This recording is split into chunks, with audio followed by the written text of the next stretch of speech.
very, very edge of a chair because there's a big hairy dog sitting in the chair. Stand up so I can see him. Who's that? Hello. Now, Rob, you're going to have to stand because it's his chair, not yours. Yeah, well, tell me that.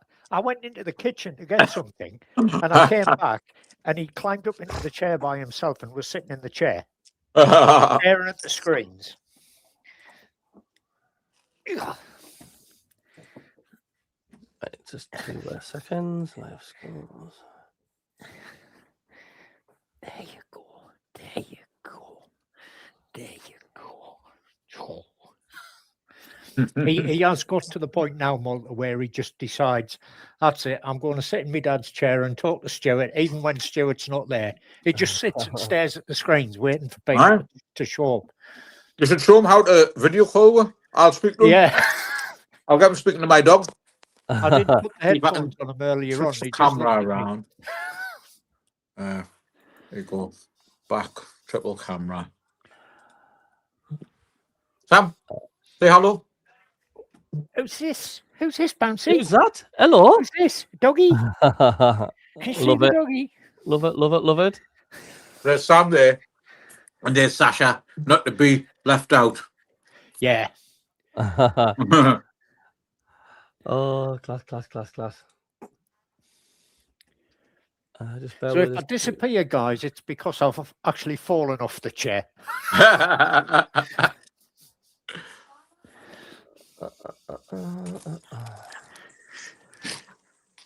So, let me give you my predictions for today. Seeing as though I did record them down and post them in a couple of places.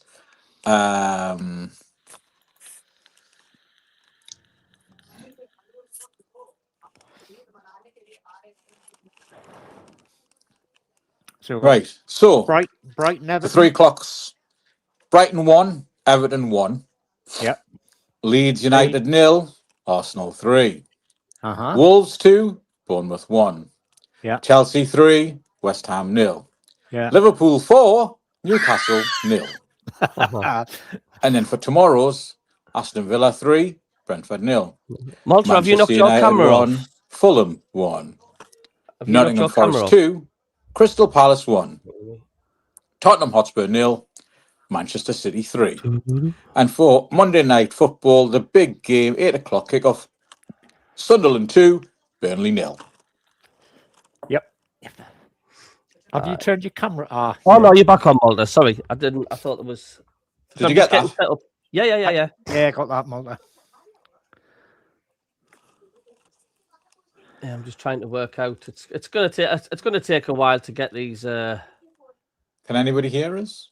Yes. Yeah, I can hear you, Malta. Right. Okay. Did you get my scores there? Did that come through? I did. Yes, we certainly did. Good. Your screen went black. I can't hear you, Rob. Like. Is that better? Still can't hear Rob. Can you hear me, Malta? I can hear you, Stu. Don't know whether Malta can. Yeah, I mean, you must have knocked something off at his end. Hey, is Richie coming as well? Hey, we're having a party. How are you doing? Mr. Richie. Afternoon, lads. How are you doing? Oh, you doing? Are you I well? like this new set. Oh, Richie's now froze. There must be some gremlins in the internet today. Ah, there we go. You're back. Are you all right there, Rich? Hello? Yeah, you can hear us now. Aye, I can. Aye. You can hear us, yeah? Yes. Aye. Aye. So you're liking the new It's a little setup, bit delayed, I think. I've just upgraded the StreamYard. Yeah, I think there's a little delay. What I'm going to do is I'm going to leave and then rejoin. Anytime, mate. Anytime.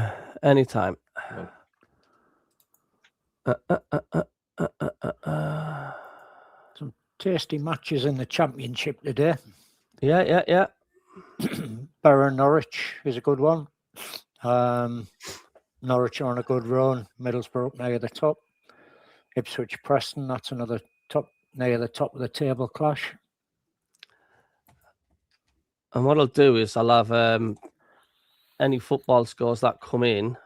I'll just type them in on the chat, and it'll highlight on the thing. You see? Yep. Any goals? So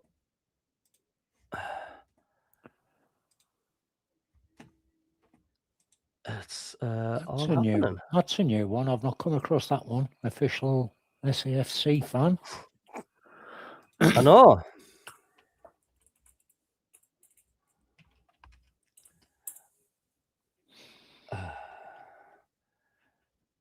I've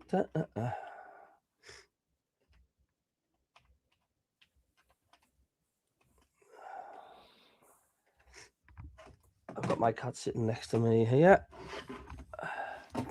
I've got a nice warm back.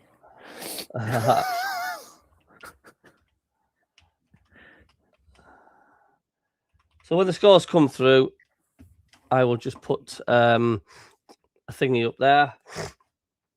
Yeah, That was a surprise result. That like.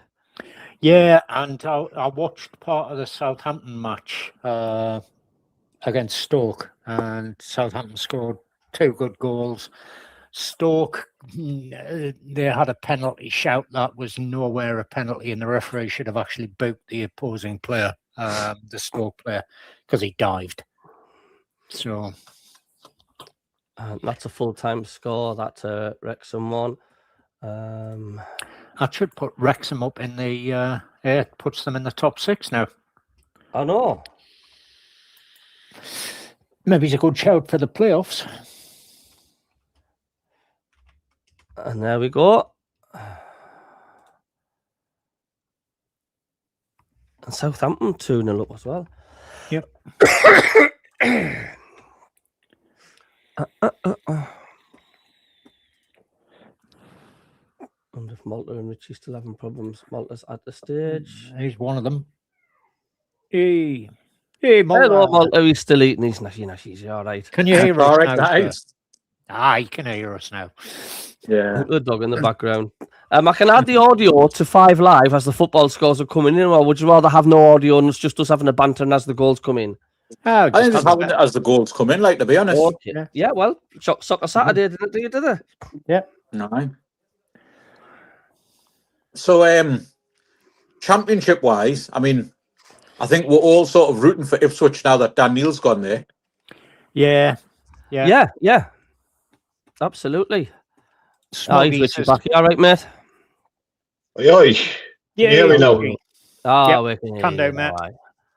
aye. I hope you like the new layout, Richie lad. This is welcome to StreamYard. This is hopefully it's going to make it look a lot better. We hope. These lads doing these, Irish. Your pre-match Aye, all right, preview, mate. Richie. The pre-match preview was good. Yes, I it's saw a good that as video. well, Richie. Oh, thank you. I'm getting used to them again. It's just going to take a bit of more practice. Oh dear me. But thank you very much. I've just done a 6.5 mile walk along the course, so I'm absolutely knackered now. Yeah. Nah. It's a canny Honestly, hike in my this thighs are weather. killing. I'm gonna. It is, but it has to be done, Rob. It has to be done. When I eventually move back up to the northeast, whenever the hell that be, that would be the plan, is to go off on long walks with the Beastie Boy down the beaches and down the beach banks and things like that. Yeah, give us a shout if you're down Shields. I'll come and meet you, matey. Yeah. It's nice, like. Oh God, I tell you what, this. It's probably 40 years since I was last in South Shields. Oh, God's so own probably a lot's changed. Yeah. It's it's got to be. I mean, no, that's a lot. It'll probably be more like 30 years since I was last there, because we used to go up to South Shields quite often for the market on a Saturday. But, well, bearing in mind I've lived away from the northeast since 2001. That's 25 bloody years, isn't it? So Yeah, a lot's changed, mate. There's no market anymore. Is it not? It's gone, has it? Unfortunately. No. Yeah. Don't forget Exeter City. Yeah, I mean, I've got my alert coming up all the time on my phone. So any scores that's coming in, I can just type it in on the chat and I can highlight it. I don't know if you can see Malta and Richie the difference now. I've got now people. You can see people's comments on the chat on the stream. Yeah. Looks Peter familiar, Harvey, yeah. 2613. Yeah. Do not forget Exeter City. That's a Well, long video wait up that. I'm trying to, but as it's like Right. only 15 miles down the road, I struggle. So I've got my alerts on my soccer scores. Wolves scored, but given it offside. Look at this. I mean, this is a Gillette Soccer Saturday, but hey man, who needs Jeff Stelling? Oh my God! Hey, I tell you what, if Crystal Palace pay £50 million for Jurgen Strand Larsen, they're getting the eyeballs completely ripped out. £50 million for him, I wear, man. You know, that's nuts. That like, isn't it?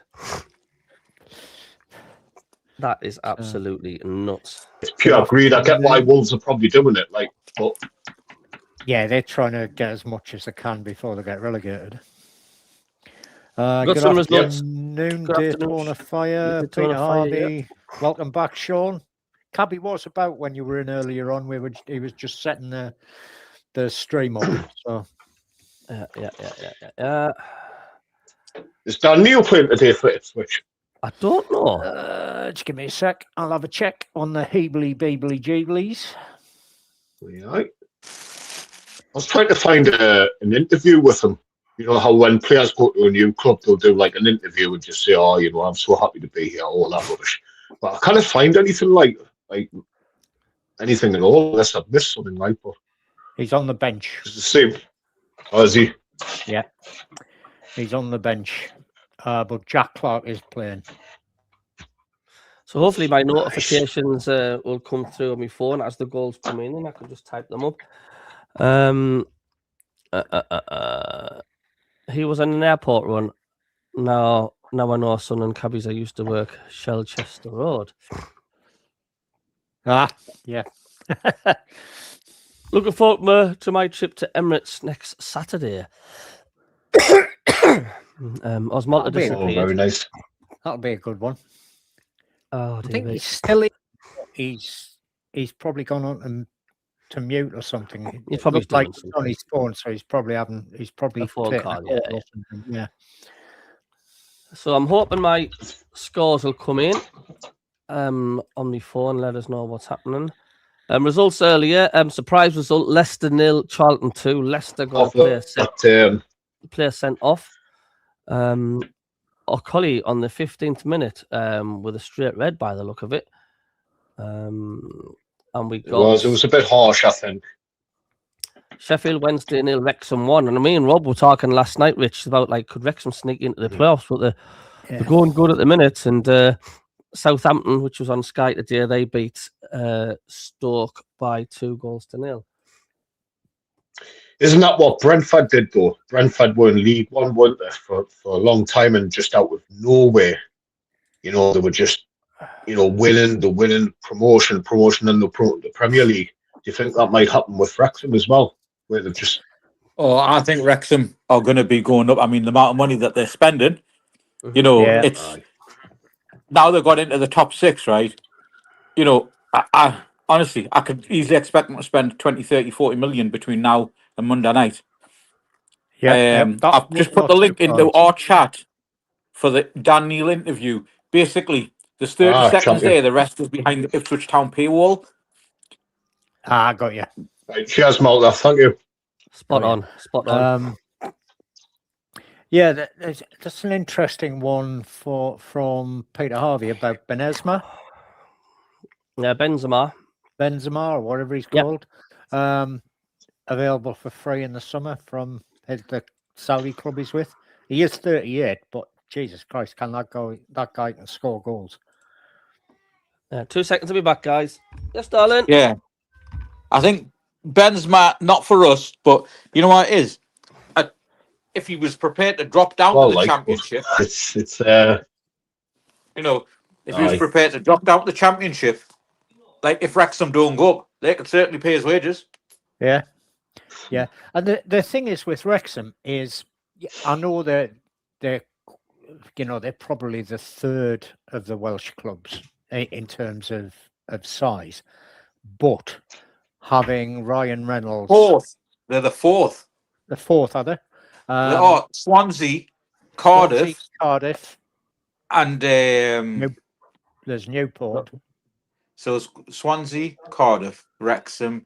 Who's the other one? Newport County. Yeah. Or maybe they are third. Yeah. Yeah, but even so, the fact that they've got Ryan Reynolds as one of their owners, they are massive in the States because of Ryan Reynolds. Oh yeah.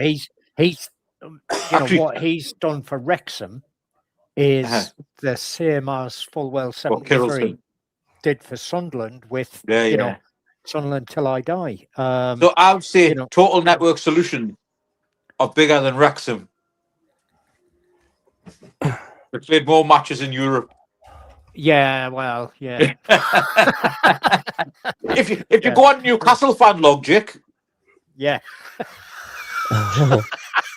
if you go on Newcastle fan logic, Total Network Solutions are bigger than Cardiff, Swansea, and Wrexham because they've played more matches in Europe. Yeah. But that's like saying Linfield are the one of the biggest teams in Europe because Linfield are much bigger than Newcastle. They qualify every year. That's only because there's nobody else to play. Yeah, it's Kingfisher and Carl. Good afternoon, Steve. Tell you what, we've got a cushy draw in the Champions League, haven't they? It's just the travelling though that's going to kill them. But I couldn't believe it when they got that Azerbaijan team out. I think that's what is that FC Carrier Bag? I know FC Carrier Bag, but then if they beat Carrier Bag, because it's not guaranteed. Carrier Bag they qualified into the top 24 by getting some results. They won 3 games, right? And they actually got a draw at home to Chelsea in the group stages, right? And Chelsea are a much better side than the Geordies. So going to Karabag isn't just like, it's not for it's not just a guaranteed win at home. They could turn it up, but they've got to get past getting away from Karabag without getting too many injuries and everything. So then they've got who's it? Is it Chelsea or Barcelona? Yes, yeah. That's when it all comes to an end.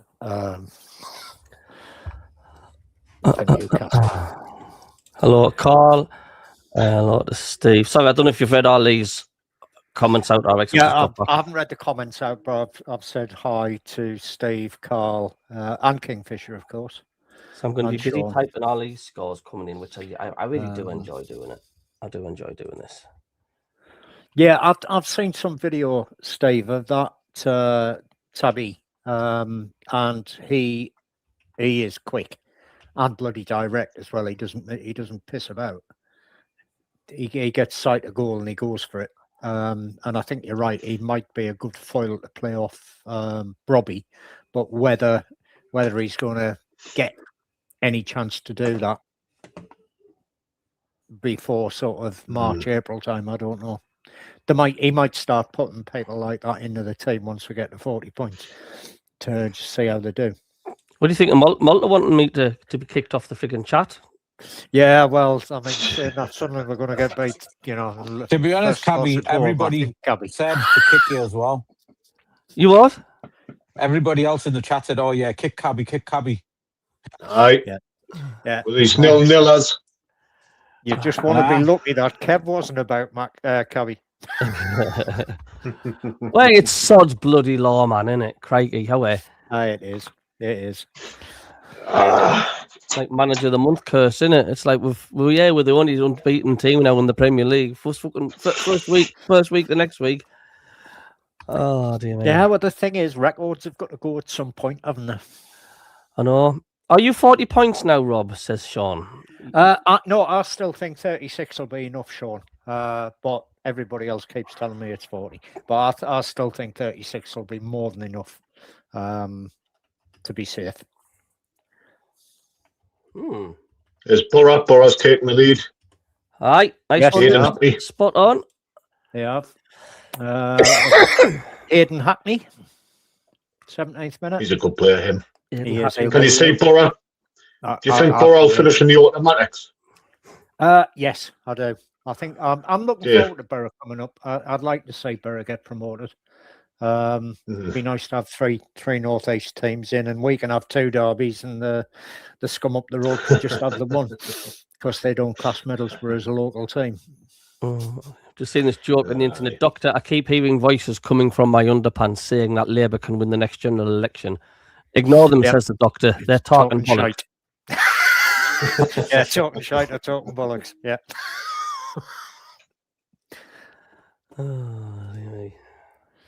Steve's going for Coventry, Middlesbrough, and Millwall. That's what we were just saying, Steve, is Cabby and myself were discussing just before we went live that we both think Swansea might be a Swansea. Yeah. What am I talking about? It's Wrexham might be a good shout for going up via the playoffs. It'd be nice to see them get up, from non-league to Premier League in 4 seasons, 5 seasons, something like that. That'd be really good. Hello, Colin Major Sunshine. Good afternoon, Colin. What did I say about mentioning the scum? Spitz, where are you? Yeah. Sorry, Colin. Sorry. Yeah, you've got to do. Colin said this on the when we were trialing this out last night, that if we say that S word for those up the road, we've got a spit like Spit the dog. Scum. Right. I won't be long until it's the Derby Part 2. It's only a month and a half away. Yeah. Can't wait. What's that Newcastle's got previously to that? Newcastle will probably be about 9 points behind us by that point on that, because they've got our December is now Newcastle's next 5 or 6 games. They're playing all they've got Arsenal to play. They've got Liverpool this weekend. Man City. They've got Man City. I think they've got Villa again in the FA Cup. So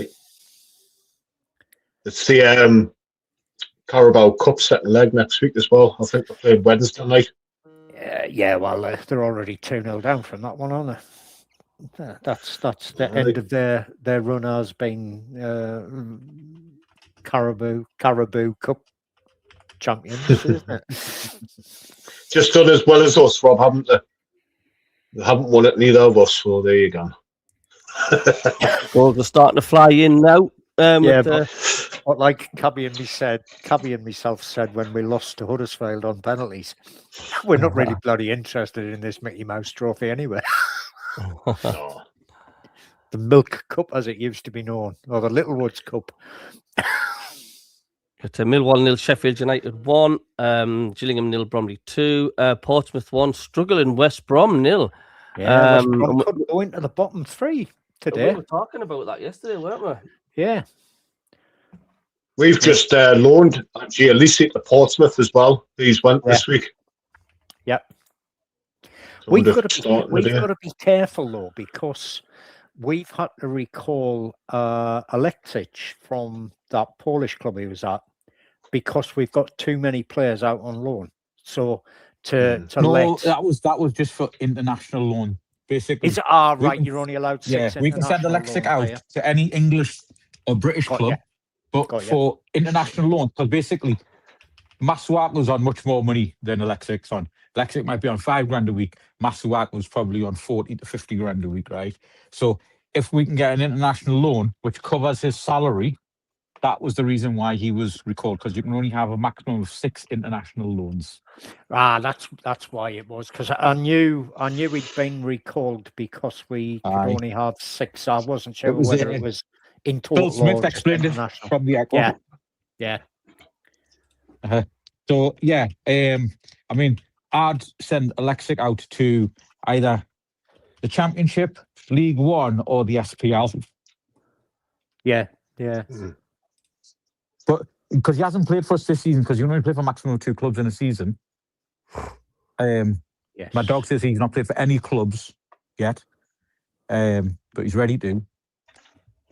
So I think we should just send him back out on loan, or just get somebody to give us a £5 and have him take my fines. Yeah. 5. I'm on a poacher butty.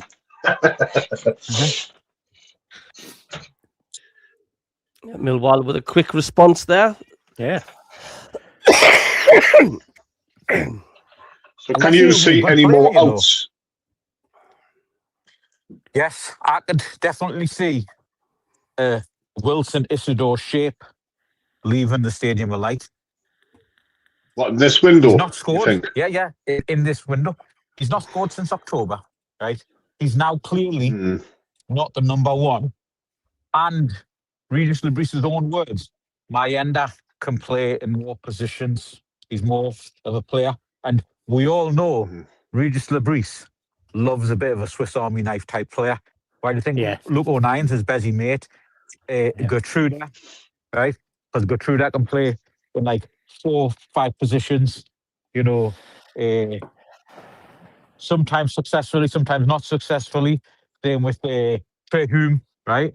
So that's why if maybe they can do a deal for, it's that Mateta, because Mateta wants to get into the French national side, right? Yeah. 35 million quid, right? You know what it is? We should be all over that, We should be all over that, right? Thing is, he's a bit old. He's a bit old. He's 28. 28. He's 28. He doesn't quite fit the Sunderland mode of operation, does it? It doesn't. But the thing is, though, Premier League experience, Premier League goals. Oh, God, yeah. Did Ronaldo and Xhaka fit the Sunderland model? Well, Xhaka didn't, but we all know why he was brought in. It was because of his experience. Ronaldo was probably one of the best right backs on the planet. Oh yeah, about 3 or 4 that. years ago, until he got injured, and he lost he lost a little bit of speed after his injury, but he seems to be getting that back now. So, he's still a very, very good defender. Is Ronaldo, or a very, very good defender? He's too hot-headed. He's too hot-headed for me sometimes, though. He's got to get behind the ball, or he'll get set off again. Yeah. Oh, yeah. He's got another couple of red cards left in him this season. Hopefully, one at St. James's Park when he breaks Tonali's leg or Voldemort's neck or something. It was interesting what you said about Wilson Isidore, Malta. You know what it is? He wants to play, right? He's not getting the minutes. And again, Regis Lebris's press conference, if you studied it like I do, there are other players who want minutes, and we're trying to make deals happen for them. Right? Now, or a club, if the player's not happy, right? Like Dan Neil wasn't happy. He wasn't getting minutes, right? But did he have 17 minutes of football in total this season? Yeah. Right? If the player's not happy, right, then we need to ship him out as soon as possible, because otherwise what will happen is it'll have a negative effect on the rest of the squad. Yeah. Particularly somebody as influential as Dan Neil was. And I think to be fair to the club, though, if he wasn't prepared to sign a new contract, it's exactly the same as Peter Reid did with Alan Johnson. If you ain't signing a contract, you're in the bomb squad, you're not playing for the club, and yes, you can run your contract down, and yes, you can then go where the hell you want. Because you're still under contract, right? Yeah, you're under sending contract. them out on loan. You've signed and made that commitment, right? Now, you get some players who, they won't sign, but they will say exactly why. You know what? I don't want to sign because I'm going here. My mate, who's assistant manager or manager of this club, has said, yeah, he's going to bring me in as captain. So tell them to get the bloody money out.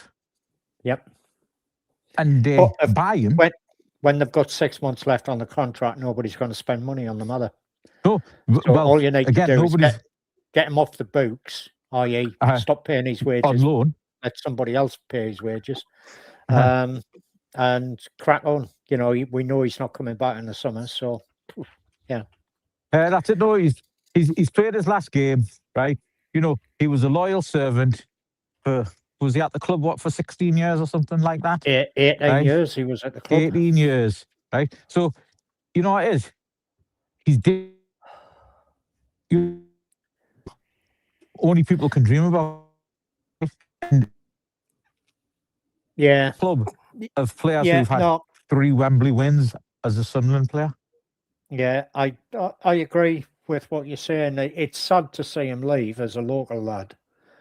But, you know, what's worse than Neil leaving because he's not getting playing time and he's not signing a new contract, or Tommy Watson deciding that I'd rather sign for Brighton and then get sent out on loan and not have any game time as a Premier League team. Well, he's not been sent out on loan yet, has he? Or has he gone on loan now? I think he has gone out on loan, or he's available to go out on loan. He's available to go out on loan, you know. But again, you know, it's like as players, you know, some players will go to like your Chelseas and, you know, your other clubs like that who have got tons of players on the book, right? Just for that opportunity that, oh yeah, you know, I'm at Chelsea, I'm getting 40 grand a week, yada, yada, yada. But I'm not getting any game time, so I'm not improving. I'm not, you know, I'm not going to get myself into an England squad or an England unders squad, right? Which is where Tommy Watson was at. If you're not getting any game time, no England scout is going to be watching you. Pick you up. Yeah. No, I agree. And, you know, just going back to Sean's comment from earlier about us needing to, because I think it was,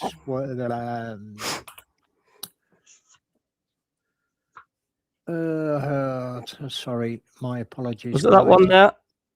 I'll just highlight it. Yeah, that was Sean's comment, but that was possibly in response to Sean saying he's going to be the most hated person in the Northeast, but he thinks that those people that we're not allowed to mention without spitting, Colin, the visitors might turn us over at Sid James's Park because we've lost our way a little bit, and I think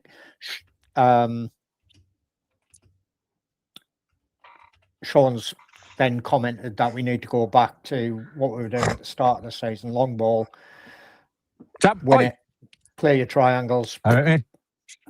Sam, and off you go. Come here. They'll eat you. Do you not see the size of them? Sorry, my dog's just trying to give some big dogs giving it the big one. What, you mean he was pretending to be lunch? Yeah. And they were thinking, that's bloody, you know, a hot dog there. The small snackette. See, when you're going on about that style of play, right, we've got to be careful with that style of play. If we're going to launch balls direct and forward from goal kicks and from the goalkeeper, we need somebody big up front.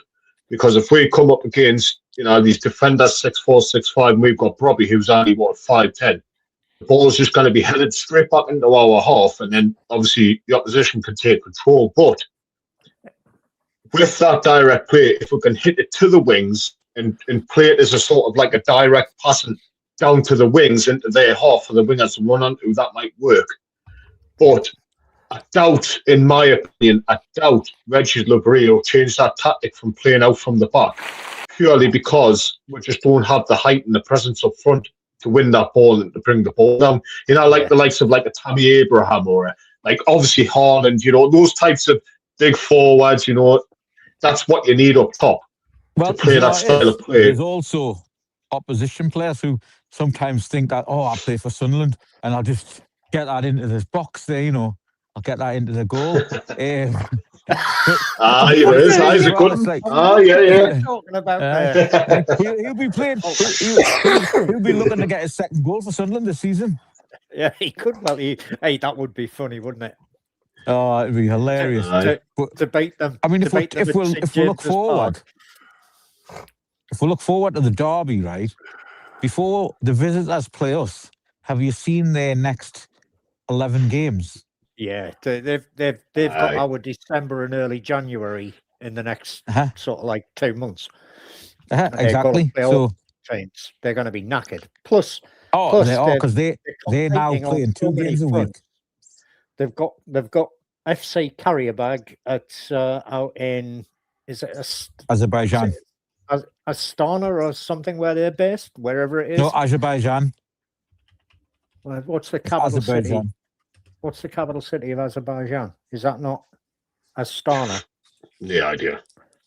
Wherever they're from, it's a long drag to get there. So that's an extra 2 games they've got to play, at least. And Newcastle are on their arse when it comes to having a number of players available. It's just silly, really. But hey, as long as we're 4 points ahead of them before the derby, it's fine. Cheers, Steve. Bournemouth 1-0 up. So results going our way so far. Leeds losing. Wolves losing. I mean, I'm saying that because of the fact, like, they're like, our rivals, Leeds, Wolves, they're down the gravity pit of relegation. We've still got to get the 40 points, Cabby. We do. Regis Lebris is not going to change his tune until we've got 40 points. No. I agree. Even though, I still think 36 will be enough, but I just hope that we give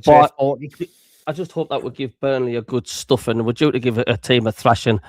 I'll be absolutely devastated if we play crap and we lose something like 3-0 or something like that at home. We're not going to play crap, Cabby, right? You need to manifest home victories. You need to manifest the energy that we have at home, because you've not been to a home game this season. Honestly, without Xhaka, without Xhaka, Malta, without Xhaka in that squad, it doesn't matter. It does. You know what it is? It doesn't matter without Xhaka. We are not. We've got Diarra to step in. I hope so, and I hope it's not the fact like it's like all the shackles and all the nuts and bolts will come off the stanchions when Xhaka's not on, and we're just mentally and physically just fall to pieces. I'd be so disappointed. No. Do you know what it is? Xhaka, again, he said that he is making leaders, right? As well as being a leader, he's making leaders. Yeah. Right?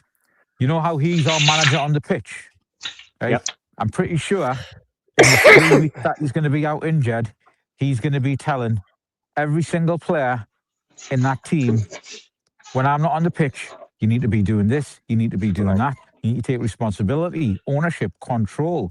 You need to be looking for these passes, all the things that are automatically programmed in his head that he does, right? And that's where I think Dan Neil's sort of feeling was, that he'd sort of spat his dummy a bit out that, I've got this international captain with 130 odd caps who's won the Bundesliga, who's won a couple of FA Cups, right? Yep. Who's played in World Cups and stuff, telling me how to play and how to improve my game and that. I think that was one of the key factors. He not only lost the captainship, but then he was also getting schooled. Some players, like a Cristiano Ronaldo, he's 40, right? Yeah. But if a coach comes along to him and says, you know what, Cristiano, you need to do this, right? And it will change the way, you do headers or whatever. Cristiano's Ronaldo and these real world-class elite players will say, you know what it is? I'll take that on board and I'll start doing that and I'll start trying that and see what happens and see what changes. Yeah. And, that's what makes good coaches, good managers, good players, is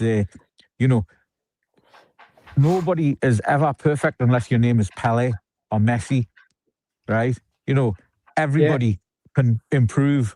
There's every aspect, you can improve by your throw-ins, free kicks, positional awareness, heading power. I mean, look at Ballard. He came back as a tank after the summer because he'd spent all of his summer just getting himself up to tank level, ready for the Premier League.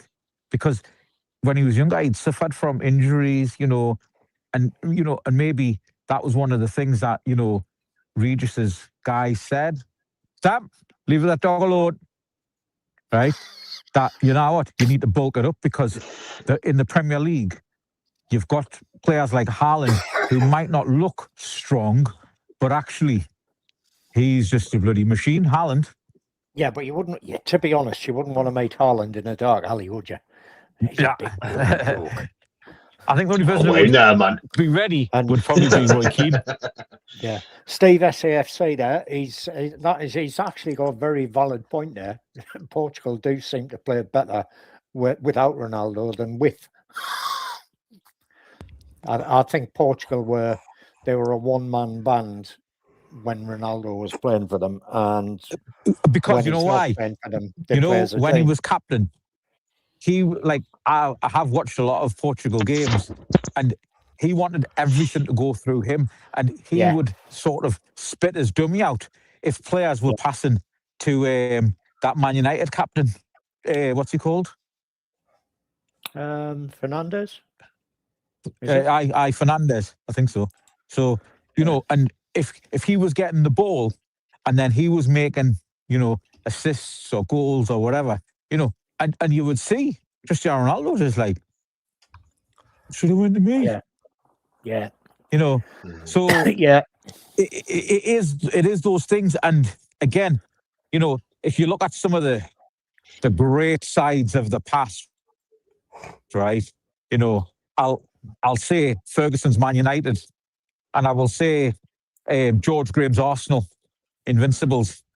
Yeah. Even when they lost key players to injury, or they rotated. I mean, because there wasn't much rotation going on then. When key players went out for injury, Arsenal didn't start losing games.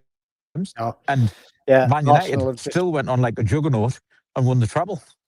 Arsenal have just gone 2 up.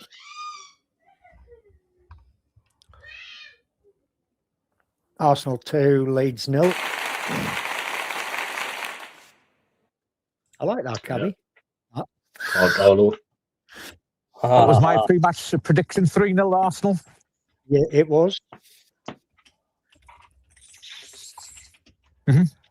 I mean, Leeds have been doing fantastic, though, really, haven't they? I mean, but with West Ham and Forest winning, I mean, it's making it a bit uncomfortable, isn't it? It is. So I said it last week. I reckon Leeds could get pulled into it very easily. Yeah, interesting. Arsenal's second score. You only need a bad 3-game run, Yeah, exactly. You only need a bad 3-game run, and somebody else having a good 3-game run, and all of a sudden it could be a 7, 8, 9 point swing. Yeah. It's Carl Darlow scored for Arsenal's second. Really? Carl Darlow? Yep. Carl Darlow didn't score for Arsenal. He did. There's an own goal. Own goal. All right. Haha. I was going to say. Keep in for a couple of minutes. Whether it must be an issue on my phone or something here. I'm just getting the hang of it. If I'm going in and out of being quiet, I'm just trying to get the hang of this.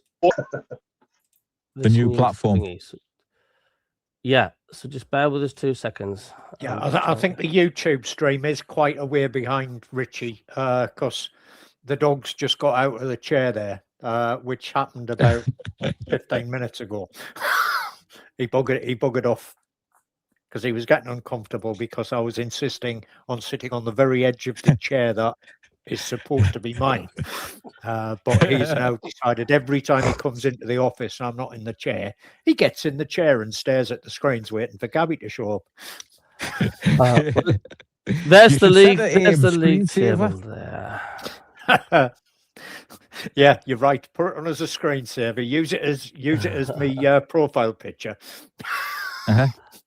Look at that league table there, lads. Look at that league table there. Leeds United now 2-0. We expect to lose today, but there's still 6 points clear of West Ham. But West Ham's got a game to play. I mean, Yeah, They're they've relatively got to comfortable, play- aren't And don't they have to Yeah. play each of that again?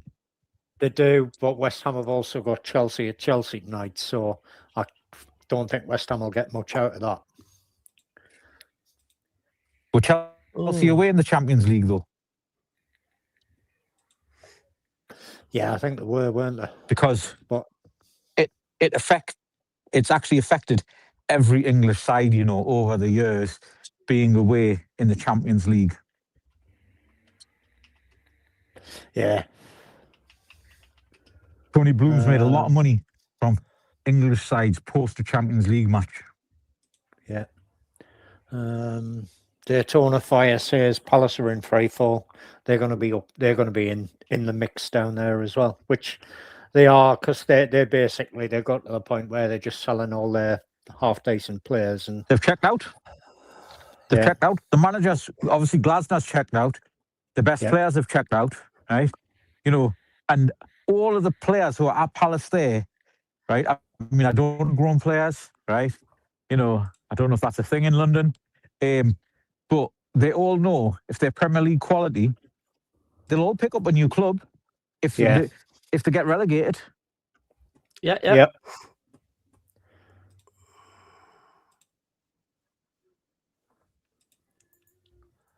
Talking of Palace, did you hear?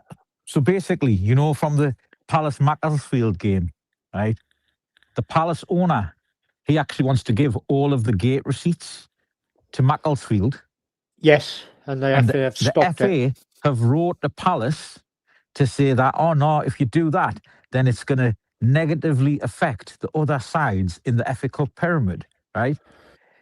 Yeah, And disgraceful. I'm hoping the Palace owner turns around and says, I can do what I want with my money, and yous can go and do one, lads. Yeah, Maureen raised this on yesterday evening's show about how disgraceful it was that the FA had It said is. that to It's them. absolutely disgraceful. I mean, you know, it's like, you know, if you remember, again, you know, I mean, you'll obviously remember, in days gone by, you know, where like if a club got, you know, a Man United or somebody like that, right, a big club, and it got moved to a different venue, and then, you know, it would set that club up for a couple of seasons.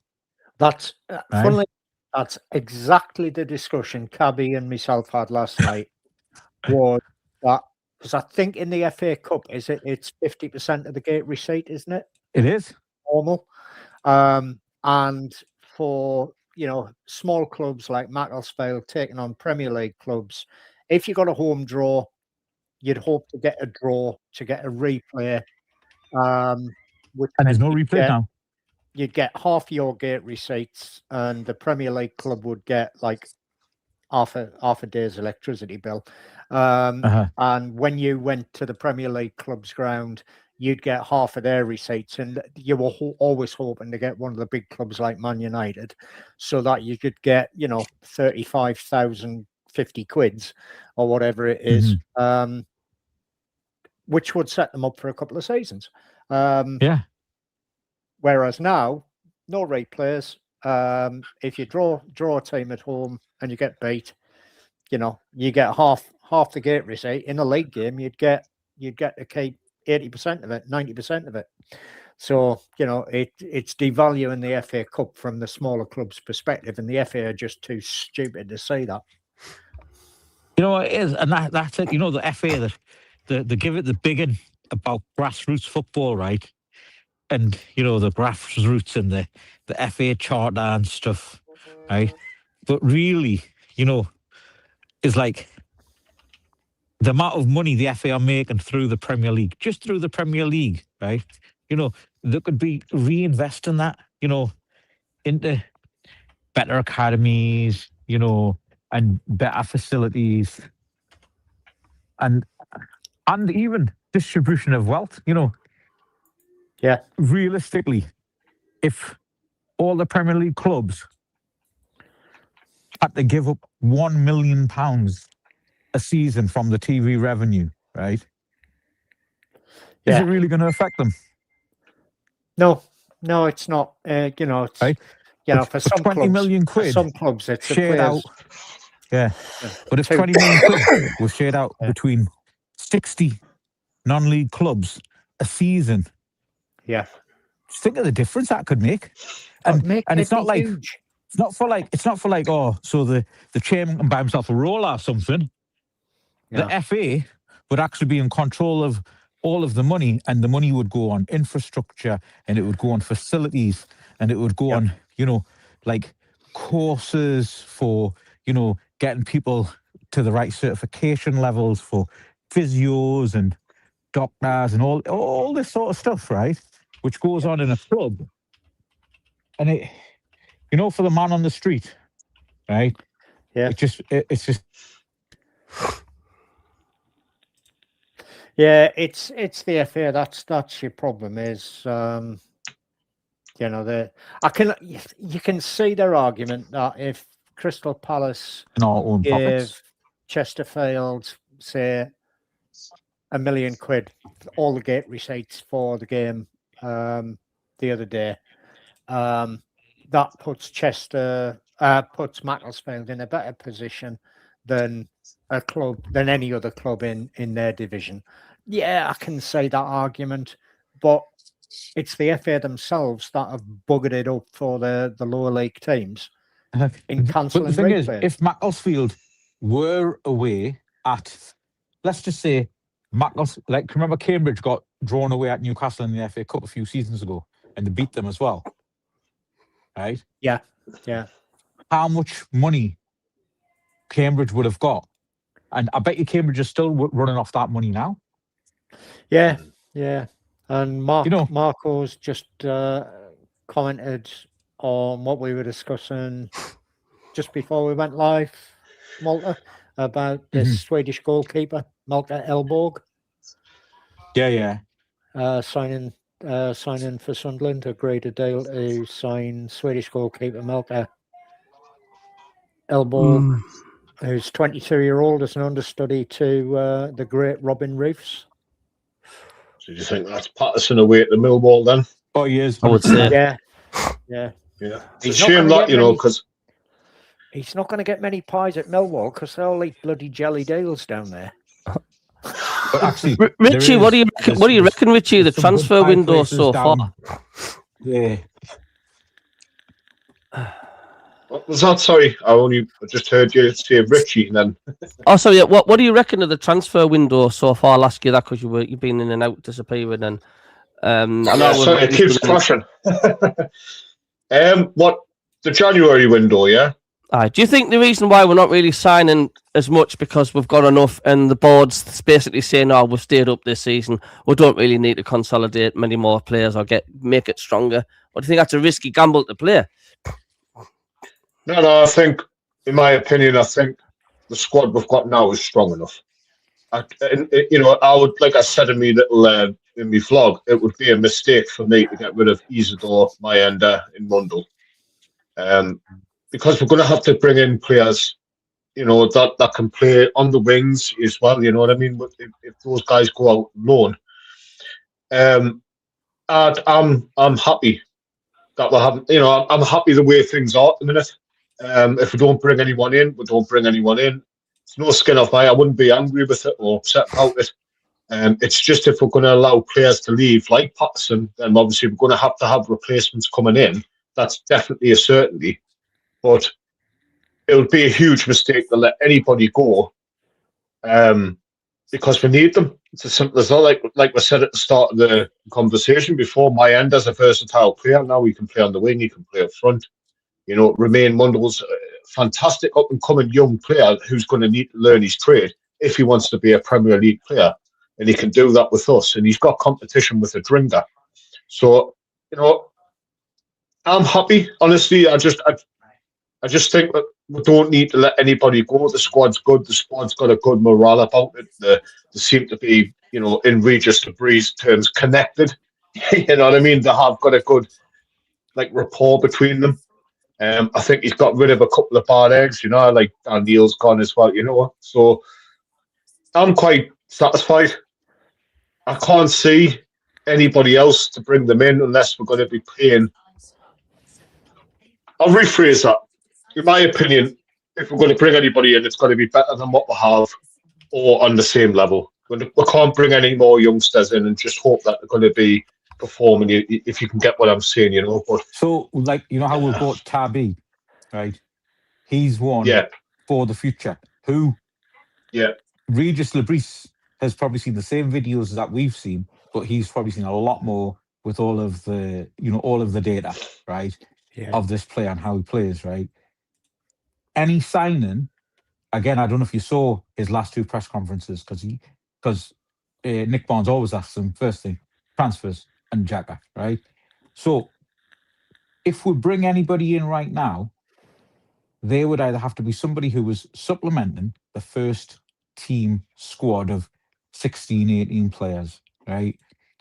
We're not looking, because the summer window was so good, we brought 13 players in, and only one of them, Arthur Masuaku, hasn't been a regular starter. The reason being just because there's competition in that position, right? And then he's been let go on loan, right? Speakman and Gosolfi will be sitting there, cigar in hand, saying, we told you all these players, right? It is mostly a panic buy or a bad injury is why clubs spend money in the January transfer window. In the summer transfer window, the Premier League clubs spent around about £3 billion. In last January's transfer window, the Premier League clubs spent around £400 million, right? Yep. Massive difference. There's only 10% of the business going on, and those are at inflated fees because it is a seller's market. Yeah, and if you don't need to buy... Marco said exactly that in the comment that's on screen at the moment, guys. Yeah. It's all about value for money that can improve what we've got at the moment.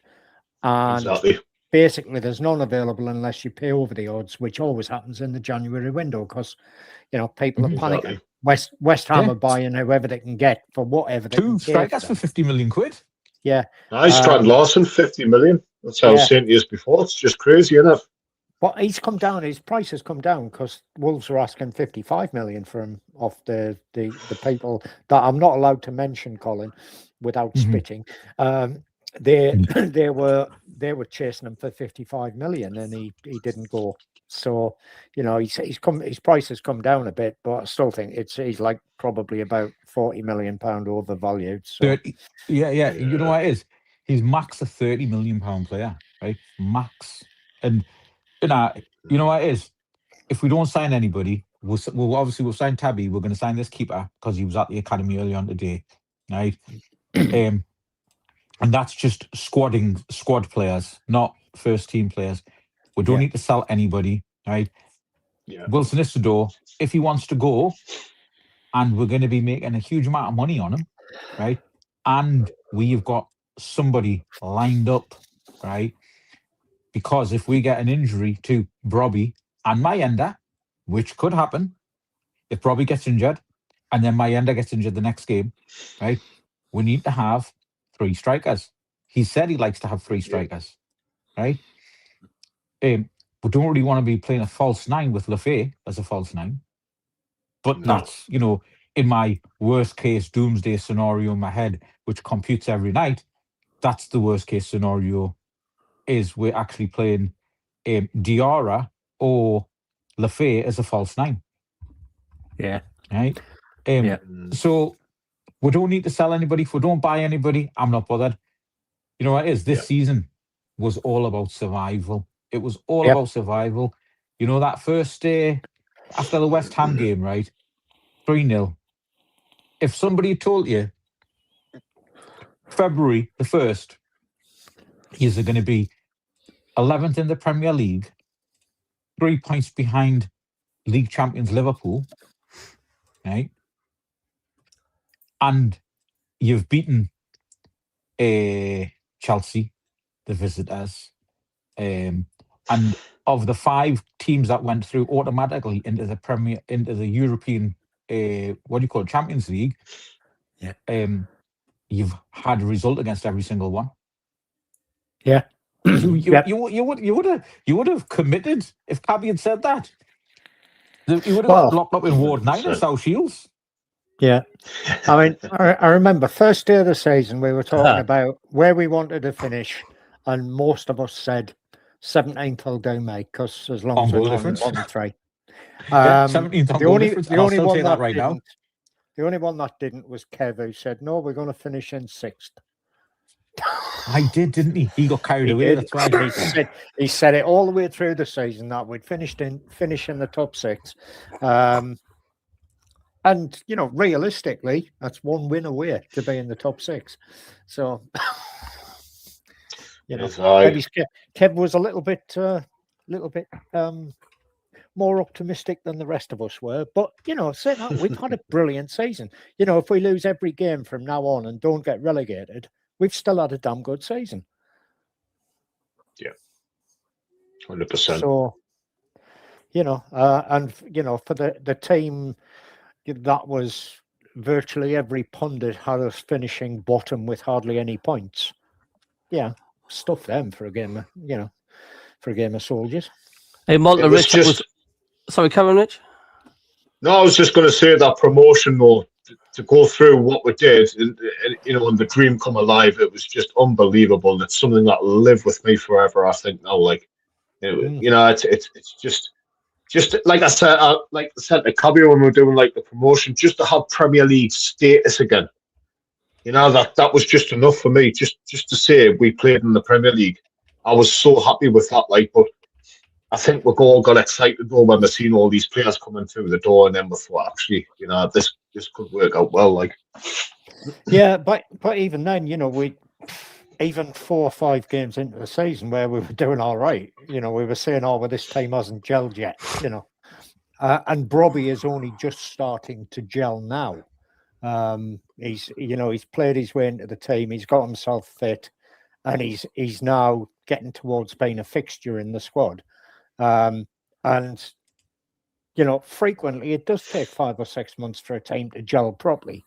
And that was what was quite scary about Sunderland at the beginning of the season, is there were a bunch of players that had been thrown together and they were performing. And when this team actually does fully gel, the world's your mollusk, as they say. That's the thing, though. What's worrying me at the minute, Rob, is the summer transfer. If we start having this good season, then there's already teams looking at players like Man United's looking at Siddiqui. You know what I mean? You can understand these players have come through the door. They are absolutely nobodies, and we've got them on the cheap. But we're going to be the type of club that's going to say, "Aye, no bother, we'll sell you whoever you want." You know what I mean? And that's what's concerning.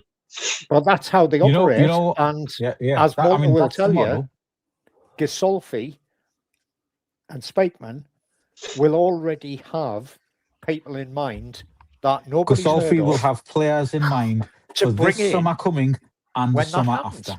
100%. He has already got his targets mapped out. This is exactly how Jamestown Analytics, Tony Bloom for Brighton and Hearts operate, right?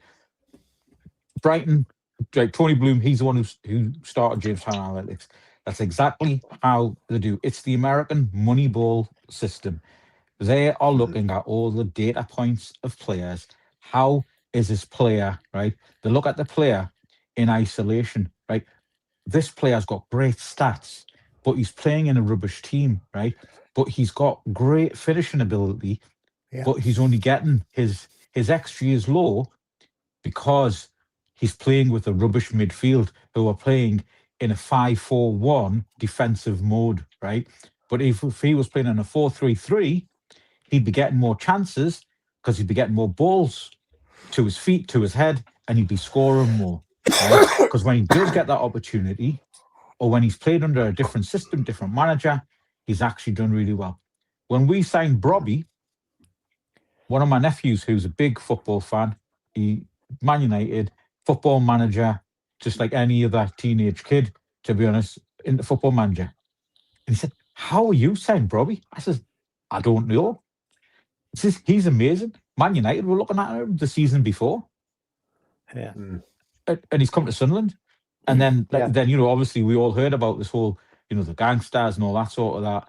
And then it was like, yeah, and I was properly looking forward to him getting fit, getting into the side, being able to play a full 90, and then we'll really see him. And now he's done, like he scored in the last game, in a game which we were lost. We deserved to lose because we got the tactics wrong, and some of the players didn't turn up. And it was also a post-Xhaka sort of hangover, let's just call it that, right? So if somebody comes in for Siddiqui, Gasolfi will already have his price ready. And what did we pay for Siddiqui? 26 million? I don't think we paid that much for No, 17. 17. I think we signed him for 17 or something. Something like that, yeah. It was Diarra we paid 27 million for. Right, so Diarra's our record signing 30. Right. But anyway, every player will have a price. And Gasolfi will have a minimum that he's not going to go below. So if somebody says, I want Diarra, right? Let's say Chelsea, Man United, Man City, Arsenal come in for any of our players, the top 4 English clubs, right? Liverpool as well. There will be a price set for them. And then if a Juventus or a Real Madrid or Inter or someone like that, there'll be a different price for them set, because apart from Real Madrid and Barcelona, the rest don't have a bottomless, no overdraft limit, And he will actually be happy selling to a Premier League club, because then what it does, it shows players, you can come to Sunderland can be your stepping stone, and then you can go on and play in the Champions League for European Cup winners, world champions, Liverpool. Like, if you look at Celtic, that's been the Celtic model. Players have gone to Celtic, they've had the opportunity at Celtic, and then they've gone on, like, what's he called? Virgil van Dijk, the other one, Edward, come to Celtic, show what you can do. We're just over the border, and the Premier League can watch it, I forgot about Van Dijk playing for Celtic. Sorry, like, it's just brought back a memory. I was like, I've seen Van Dijk at a few Celtic games, and he was a titan, right? Edward as well. Edward was great playing for Celtic as well. So that's the model. It's what Tony Bloom does, right? But you never see Brighton. Brighton sell their best players. Brighton had a World Cup, Argentine World Cup winner there, who went to Liverpool. Yeah, and I've just been Googling what we paid. So we paid 15 mil initial fee for Siddiqui and a 27 million initial fee for Diarra. Now, and stuff. Both of them had add-ons. Siddiqui's was up to 3.5 million, and Diarra's is another 3 million on top in add-ons. So, if you get 40 million pound for Siddiqui off Man United, that's damn good business. Better still, I'd rather have Ahmad. Get Ahmad back. But they're not looking at a 40 million. He's not looking at 40 million. He'll be looking at 60 million. Yeah, I know. Because you know why? We've got to recoup our money. We've got to increase our PSR and other headroom, whatever the new thing's called, and then reinvest that money again and amortize it over the length of the contract, right? Yeah. We've got real, proper financial people in the club now. Kira Lewis-Dreyfus's wife is now also on the board as well, right? Yeah. All of the Louis Dreyfuses. I mean, I'd even have the actress from Seinfeld. I'd love for her to join the Sunderland board. Yeah, right? As part of the family, of course. Because the family, right? The family are all switched on because they've got money. They know how money works. They know exactly how to make money. You don't become billionaires, and if you're born into a billionaire family, that what they teach you is how to keep the billions and how to make it into a trillion, maybe. Yes. Right? Yeah. We've got real financial people, like the guy who manages Kirill's sporting stuff. He was the other one who got brought onto the board, right? Because he manages all of Kirill's sporting portfolio. He's into motocross and I don't know what else, right? So, 40 million. They'll laugh if somebody gives a 40 million bid. Like I say, Gasolfi, he's going to have his reserves set for every player. Every player at Sunderland's got a price. Do not think they don't. But when those players go, I'm telling you right now, Diarra or Siddiqui could be the first 100 million outward transfer going from Sunderland, maybe at the end of next 100 season. million. 100 million. The thing is, I mean, what Sunderland have got to do as well, I mean, look at some of the past comments here. Steve says, obviously, learn from our past mistakes and stop being a feeder club. It's a balance of everything, isn't it? I mean, you could get fantastic players in your squad, but you've got to have a happy squad. It's all right bringing 2 fantastic players, but they're absolute dicks and they're really cheesing off and they're making it a miserable changing room. Do you know what I mean? You've got to. It's such a balance, isn't it? All the way through the season, because footballers are like big bands, aren't they? They spit the dummies out, and you bring somebody in that doesn't get on with everybody else, then the whole team just falls to pieces. It's a balance, isn't it? You've got to. It must be such a difficult thing to try and keep that morale going and everybody getting on well in the dressing room, because it does affect your performance without doubt. Yeah. Hello, David Walker. You all right? So again, you know that temperament of the players, temperament and attitude, right? Again, Gustolfi, Speakman, and Kirill and Regis Lebris have all spoken about the temperament. The player has to fit into the system. Can you remember when England should have won the World Cup over the last couple of World Cups, to be honest, right? And a lot of the players used to say, it's like playing for a club side. You know, the togetherness they had, because previously, England, there was always the Man United clique, the Liverpool clique, right? You know, it was always like that, right? Yeah. And that was one of the things that, what was that, Southgate? That was one of the things Southgate eradicated. And I mean, the Liverpool, Man United, because I mean, they've been the biggest clubs in England for many a year. I remember in was it the Euro 96 we had?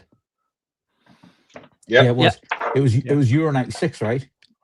And Beckham and the Man United lads were in the Metro Centre together.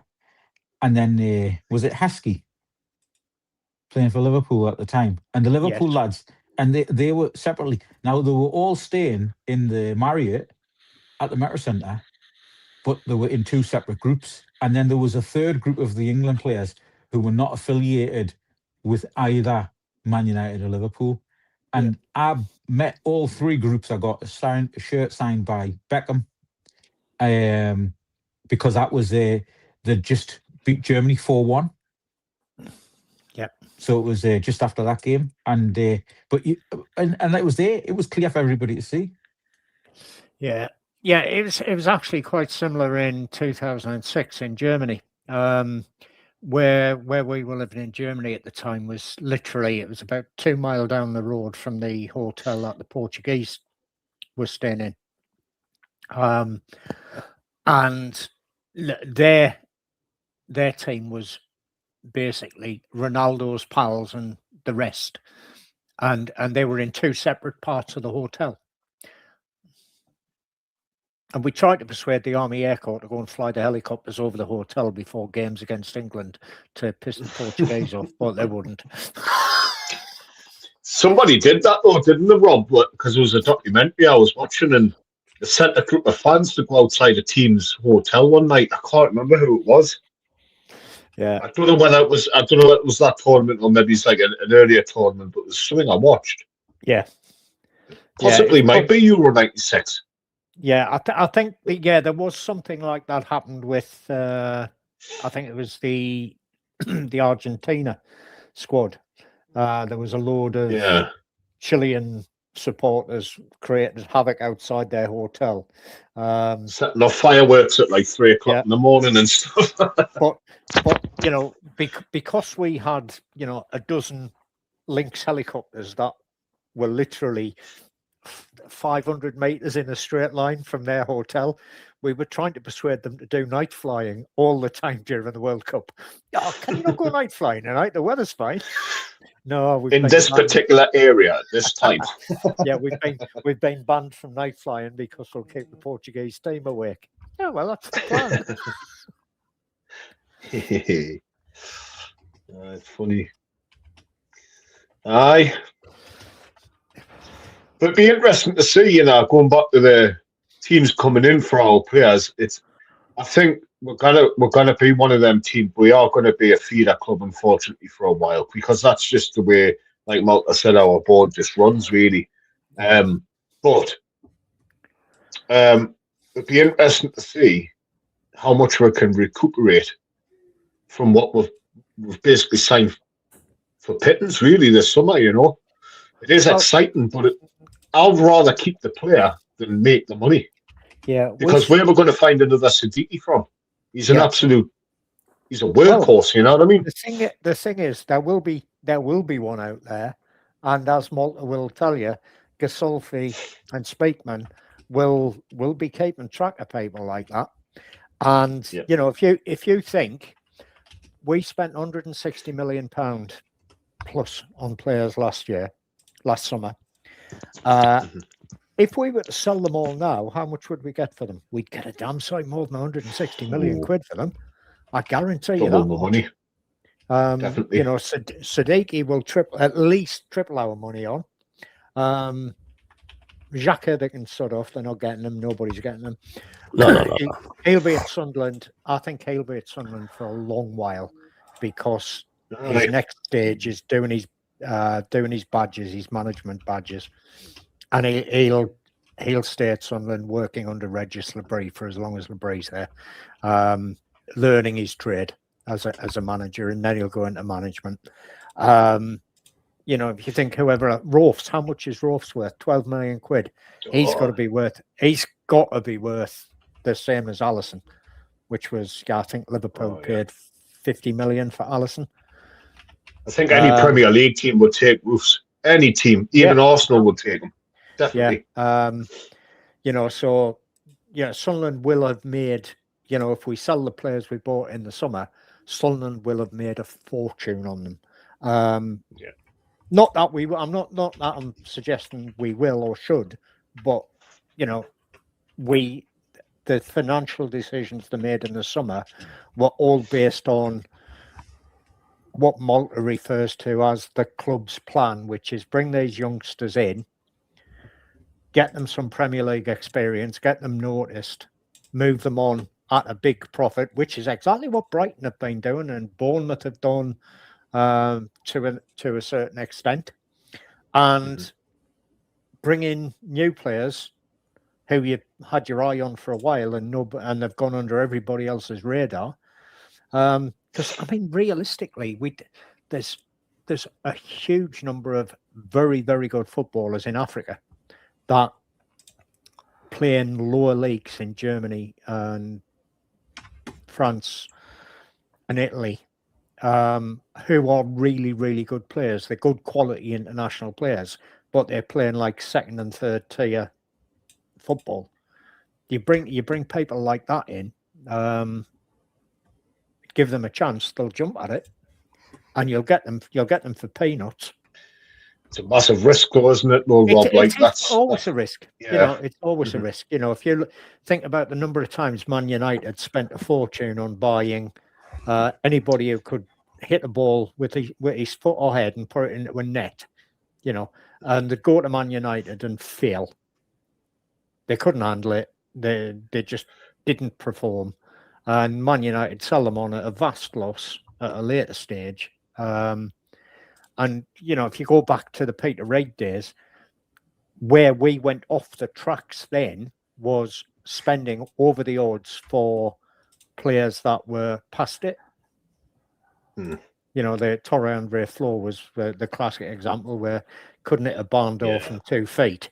Bringing in the name, but not looking at what they can still offer. Was a lot. That was a lot of the way back then, wasn't it? We'll get a big signing. We're bringing more money and all this, but they're absolutely terrible. whereas now the players they bring in are so well researched, and they know what they and the manager knows what they're going to be able to add to the squad. And I think it was somebody mentioned it earlier on. It's about getting, Marco said it's about getting value for money. Bring in players that can improve what we've got. Mm-hmm. And don't worry about if you can't bring in players that'll improve what we've got, don't bring them in. Don't bring them in just for the sake of signing somebody. That's what I was saying years before. Money. Yeah. We've got to bring it's an age-old rule. Like, I think it's always good business. You can bring in multiple players just to bolster your squad, to have players in reserve, this, that, and the other. But I've always said, like, as well as you guys as well, like, if we're going to be bringing somebody in and we're playing in the Premier League, they've either got to be on the same level or better than what we have, because unless we just need additions to the squad as backup players, then fair enough. But not at Sunderland. If we're going to sign somebody, I want to see them, being on par with what we've got or being better. It's just the way we've got to be, But it's. I think we've been lucky as well. I know we've had AFCON, but I think, and I'm going to touch wood, we've been lucky with injuries so far. We've had no really bad injuries since the start of the Premier League, Well, other than our, record signing being out for 10 weeks. Habib Diarra, yeah. I've come into my mind there, but apart from him. Allard missing a few games early in the season. But you're right, we haven't had a lot of long-term serious injuries. It's like walking on a tightrope, isn't it? It's like it just takes one wrong move left or right, and you've fallen off the Premier League. So a thing like that's about keeping the squad happy and keeping hold of your good managers, keeping hold of your players. It's not just players you need to keep hold of. They'll be circling. If Sunderland finish in the top 7, top 6, do you not think there'll be Premier League clubs gunning for looking for Regis Labrie? Oh yeah, absolutely, mate. And what worries me is, and we saw it on Saturday with not Sadiki, the other one, right back. Nordy McGeely, yeah, who threw his toys out of the pram when he got substituted. But I like that though, Rob. Yeah, he wasn't. I like players coming off. Yeah, but the problem is, if he's reacting like that to being subbed, is that going to affect how the team dynamic works in the changing room? I know what you're saying, Rich. I know what you're saying. Why are you taking me off? I've been playing all right. Why are you taking me off? Is it, that's right, okay, I'll fight even harder now. But on the other hand, it might just be because, it's for a game of soldiers, I'm not bothering. Yeah, it shows a bit of passion for me, though. Classic. I remember watching a Man City game, and Pep Guardiola took Haaland off. He was furious, Haaland. He came, he was kicking the chair, and he was like a spoiled toddler that didn't get the way. But afterwards, you seen him and Pep having the cuddle. They were talking, they were saying, the reasons I brought you off is this. And they said the same thing. It shows passion. It shows that he cares, and he shows that he wants to do better. He's frustrated because he didn't leave everything on that pitch. And that's what I liked about when Nordy come off. I get what you mean. Like, he's got to set an example to the youngsters as well. Like, you can't always behave in that manner. You can't just spit your dummy out just because. But in that sense, because of the way the game went, we were getting beat, and he got brought off, and he was furious. Yeah, I actually, like I said, I love that, and I think, do you know what it is? That's the type of player I want at my club. Yeah. I mean, it does show passion, but as I say, my only concern is that the start of the breakdown of the relationship between Mukiele and Regis Labrie? Because if Regis is some managers would have just gone, right, that's it, you're not playing for us again if you're going to react like that. But, you know, it is what it is. We'll see how it goes. I'm sure he'll be playing on Monday. All right, but he's been one of the best players all season. He's been absolutely brilliant. Just a beast to me. He's got quality. He can play centre half, and he's proved that, you know, he was an absolute nightmare to play against. And then when he goes to right back, when he's coming forward and he's got pace, he can put a ball in the box as well. Look at that goal that he set up for Bobby, you know. Yep. He's got it all. Yeah. And just I say, hopefully this temperament will cool down if that is the case. I just hope it was just passion, but like, he's somebody that's how we managed to sign him. I keep looking at him and thinking from PSG. God, he's miles ahead. Yeah. Yeah. And you know, the thing is, it's like Mateta. Mateta is currently on the fringes of the French squad. Mukiele's also on the fringes of the French squad, and he'll be trying his best to get a berth at the World Cup. Same with Mateta. Wherever Mateta goes, he will be wanting to score goals so that he gets into that French team for the World Cup. And it just means that we're likely to see Mukiele get better and work harder for the rest of this season, because he'll be wanting to go to States, Mexico, Canada for this year's World Cup. So. So would you lot be concerned if we lost heavily and badly against Burnley then Monday night? I wouldn't say I'd be concerned. I'd be annoyed. I don't think I'd be concerned.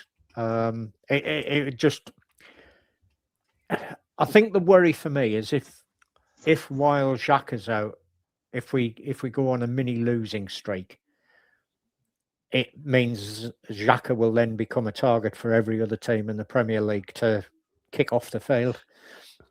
Whereas at the moment he's staying out of it and basically just bossing games without getting into any strife with other players. But you know what the Premier League's like, you know. You wouldn't put it past a team from further down the league to, you know, try to do him some damage to basically scupper Sunderland. Seen Marco's comment there. Would you not fancy Mateta from Palace? Yeah. To be honest, yes. We know he can score goals, and it's the one thing we've said all season that we need is a proven goal scorer. Now, big lad as well, isn't he? Can you imagine Mateta and Brobby as your front two? Jesus, that would scare most defences. That would scare me. Aye. And you know, I'm sitting in Devon. That would scare me. But yeah, why not? Would he come to Sunderland? Perhaps. You know, we've got a French manager. We've got a couple of French players in the team. It might be what he needs. Don't know what do the other viewers think. Would you have Mateta, Steve? I'm with you. Goals are coming in thick and fast at the minute. I'm just live on the video printer. Would you have Mateta come to Sunderland, or do you think it'd be too disruptive? I think we've got a good enough squad without really needing any more additions, to be fair. But he would be a heck of a signing, Mateta, but I think it would disrupt things. Unless Isidore went out the door, then fair enough. But we can't have 4 strikers at the club and there's only one spot. Yeah, there is that to it. Richie. So let's just for say, for instance, yeah, we all know Jack as the best player. We all know that. Who would you say has been the most exciting signing, the one that you've really enjoyed watching? And who would you say another signing that we've made is definitely one to watch for the future for us as well, if obviously at the stay at the club? So for me, I would say it's a toss-up between Mukiele and Siddiqui for me. But for the one for the future to watch, and I hope we keep him, is going to be Talby. Because give him a couple of more seasons, he's going to be unbelievable. Unbelievable. His pace, his skill, he's dribbling in the box, you know, he's going to be a hell of a Premier League winner. He just needs a little bit more time. But Mughali and Siddiqui, I can't separate them. I just love watching the pair of them. Yeah.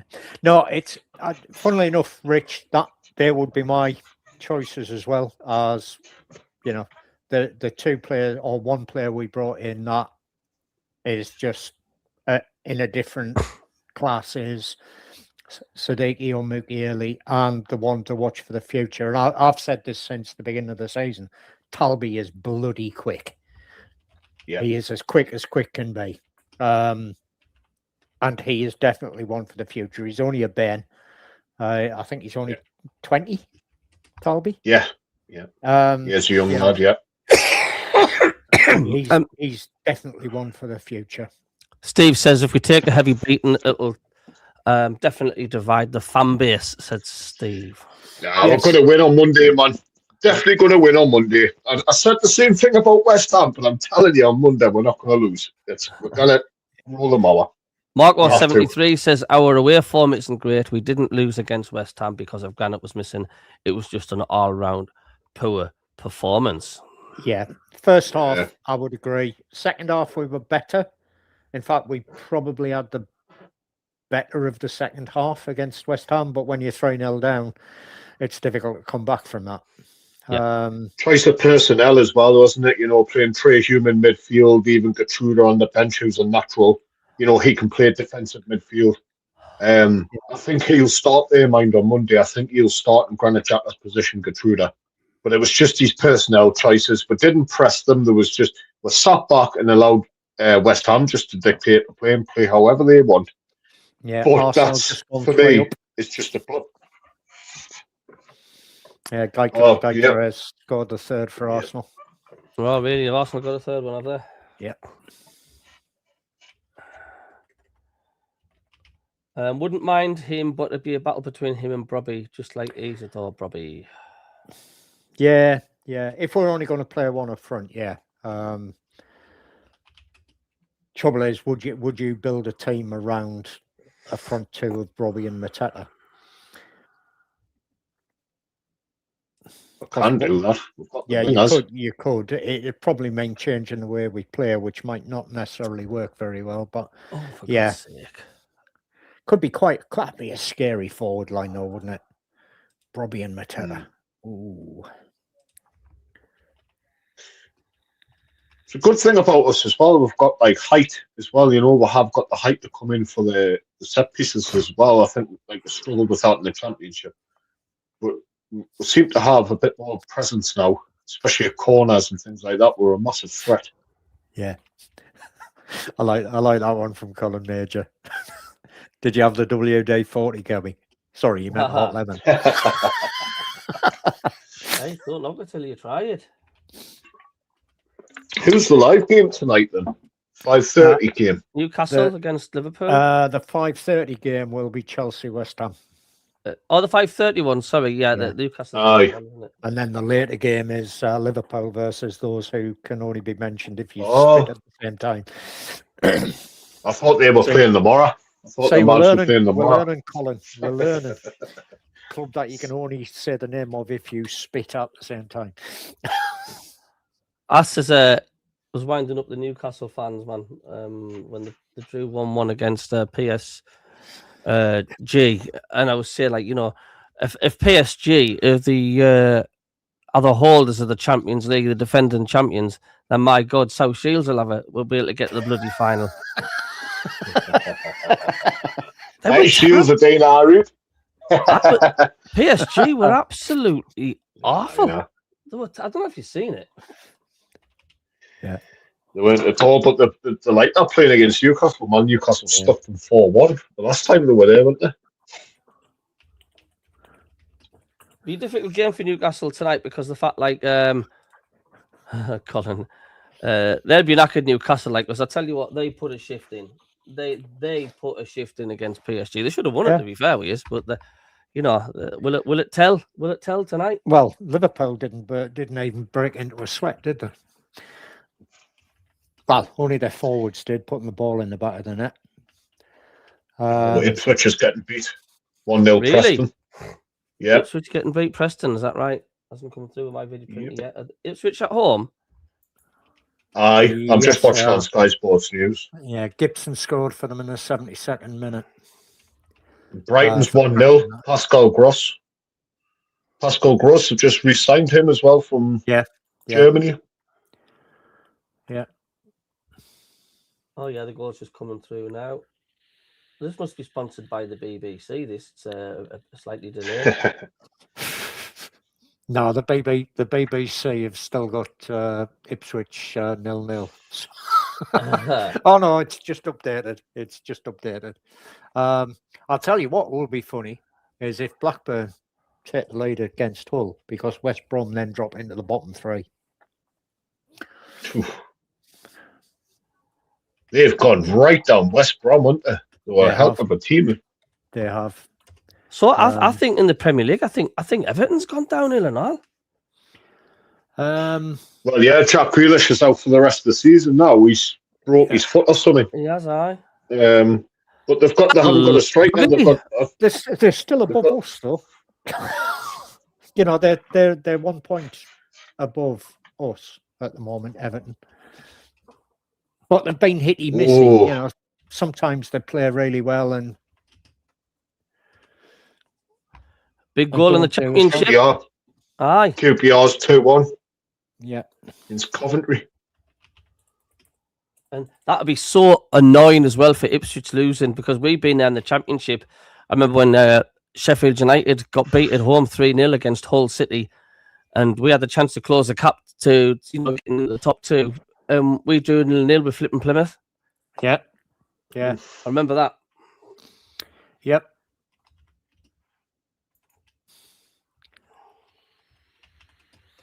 Yeah, it's definitely looking at the moment. It's going to be Coventry, and even Coventry they've not been playing particularly well recently.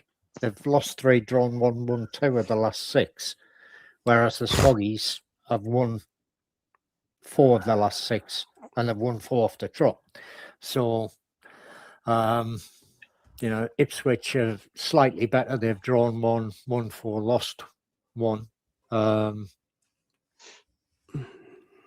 Yeah, it's an interesting. It's still interesting in the Championship. Do you miss it? No. Funnily enough, I thought I might have done because at least in the Championship we were winning more than we were losing. However, in the Premier League we've been winning or drawing more than we've been losing. So. I think Coventry deserve it, though. Same as Borough. I think they both deserve it. They've been fighting season on season in the Championship. And obviously Coventry are playing us, they're still a very good team. And yeah, I Coventry think and Borough to come up. I think so. In the 2 automatics, it'll be Coventry and Borough. Though, as I say, Coventry have gone off the rails a little bit recently. And as an outside bet, and this is what Cabby and myself were saying right at the beginning, Wrexham as an outside bet for a playoff win. Because they seem to come good. They struggled the first sort of 10 games of the season. They weren't picking up as many points as I expected, but they've come good now, and they are picking up points. They are, they're still they're a couple of points ahead of Derby, but Derby have had a good season as well. Derby were battling against relegation last season, but they've had a cracking season this year. Bristol aren't doing as well as I thought they would. I thought they would have been up there fighting for the top 2 spots. Especially after the season they had last season, they were in the playoffs. Exactly. Yeah. I wonder if the thumping they got from Sheffield United in the semis playoff semi-finals was demoralising for them. Is this a regular thing? We're not playing on a Saturday, Sir Freshy? No.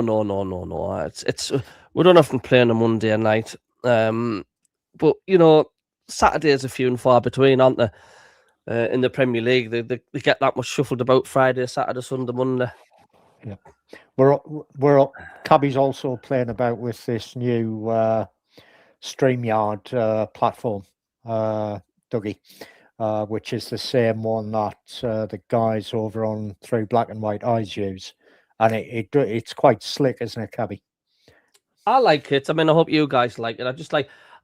I mean, for the watch-alongs, I don't think I'll be using it. I'll be going back to the old style because the fact I can put the score and everything up on the. But for the general chat show and podcast, I think this is ideal. Yeah. I just want me 400 quid to come back in the bank. Jeez. Yeah, it's not a cheap platform, is it? It's not for the year, like Stu, is it?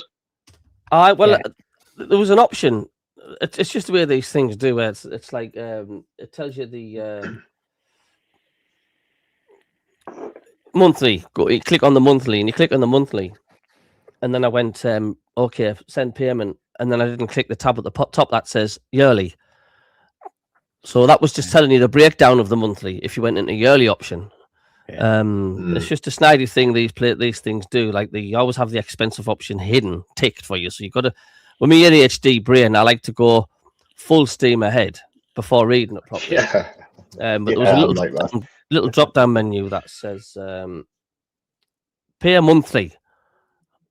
Blah blah blah. It's so and so. And so I've reset that now. I've requested a refund. I'll get it back. I mean, Baz from the Newcastle chat. Through Black and White Eye says you get the refund, no problem at all. He said, but it's odds though. He says it'll take 2 seconds for the payment to come out, and this is you'll probably wait about 6 weeks for the payment to come back in again. Aye, yeah. But that was the case. Oh, it's annoying. All right, Mal. He says, yeah, had a phone call to me. Yeah, mate. I mean, like I say, it's you just come and go as you please, mate. We've got lives to live as well, haven't we? Oh, of course. Yeah, so hold on then. Who's gonna win? Who's gonna be the top 6, and who's gonna get relegated this season then? Premier League, is that Richie? Yeah, just in the league. Who do you think's gonna get? So let's just do the Champions League top 4, and then obviously the 3 relegated. So for me, it's gonna be Arsenal, Man City, Aston Villa, and Man United. I've got a soft spot for Man United, and I will say that on here. But I do have a soft spot for Man United, and I can see them doing well under Carrick, getting into that final Champions League spot. But to go down, it depends. I think West Ham will go on a run. I think West Ham will escape it, and I can see the likes of Leeds, Burnley, and Wolves. Unfortunately, I wanted another one of the teams that come up, obviously with us to stay up like Leeds, but I can't see it happening now, especially if West Ham find some form. Yeah, I think my top 6 would be Arsenal, Man City, Aston Villa. I think Chelsea will be in there. Liverpool will be in there. Man United, I'm not sure. Fulham are dark horses. I think he's got it right though. I think he's got it right. You know, Carrick, the way he's playing and the way he's setting them up. Yeah, you know, he's sitting Sesko on the bench, and it's early days for them at the moment. We'll see how they go after 4 or 5 games under Carrick. They might return to the shit form they've had for the last two years. You never know. Relegation wise, Wolves and Burnley, I think, are down. I agree with you. I think West Ham are likely to go on a bit of a run.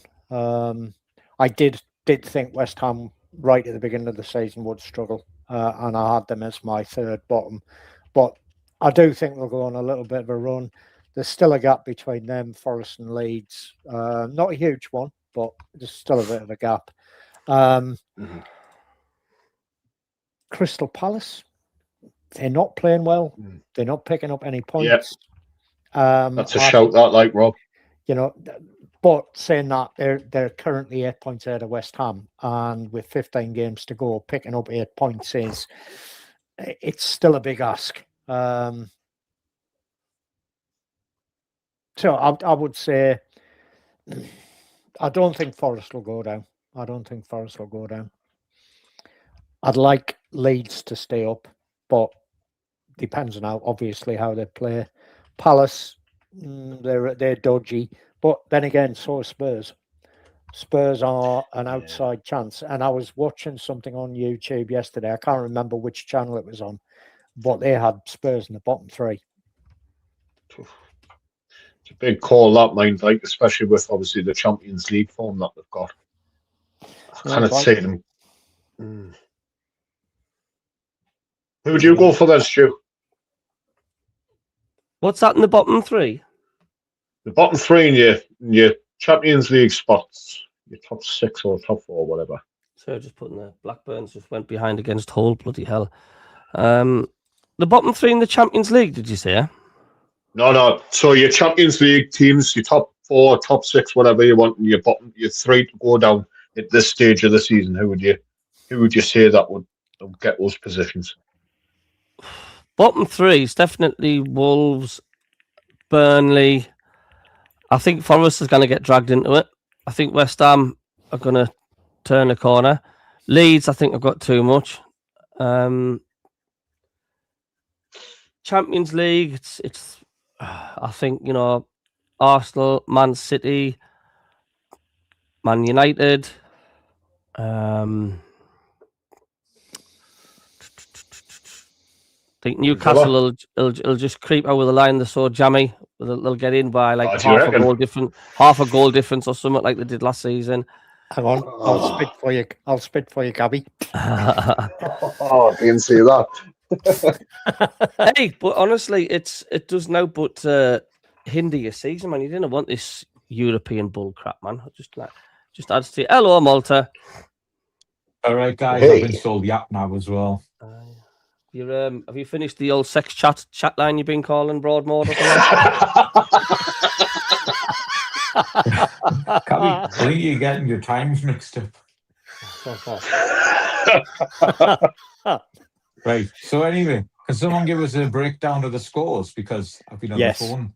So he's your classified results as they stand at the moment. So Premier League, Brighton and Hove Albion 1, Everton 0. Leeds United 0, Arsenal 3. Wolves 0, Bournemouth 1. Into the Championship, current games: Blackburn Rovers 0, Hull City 1. Ipswich Town 0, Preston North End 1. Middlesbrough 1, Norwich City 0. Millwall 1, Sheffield United 1. Oxford United 0, Birmingham City 2. Portsmouth 3, West Bromwich Albion 0. Queen's Park Rangers 2, Coventry City 1, and Watford 0, Swansea City 2. Any other leagues you want me to cover? Scottish Premiership, Kilmarnock 3, Aberdeen 0, Livingston 0, Motherwell 2, St Mirren 0, Dundee 0, and Dundee United Hearts is this evening. That cover it? Does that cover it for you, Malta? Arsenal's just scored a 4th by the look of it. Ooh, oh, yes, they have. Yeah, Jesus is reincarnated. Yeah. Jesus. He's been a revelation since he's come back from injury, mind, hasn't he? He was a forgotten man for a long time, him. He was. Christ, I can't type properly on this bloody keyboard, man. How are you? Honest to God.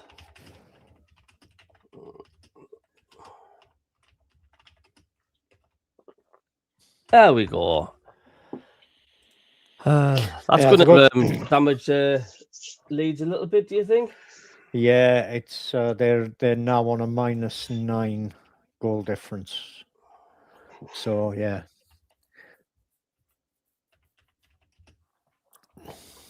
See, Nottingham Forest though, they've got Sean Dyche as manager. That's why I reckon maybe they'll stay up as well, you know. Yeah, that's one of the reasons I've said it. Yeah, they've had some. He's like a Sam Allardyce, isn't he? He is. Yeah, don't forget, hit the like button if anybody's on the live. Just click the thumbs up if you can. And thanks for the 30 odd people tuning in, which is good for when there's no match on. But thanks a lot.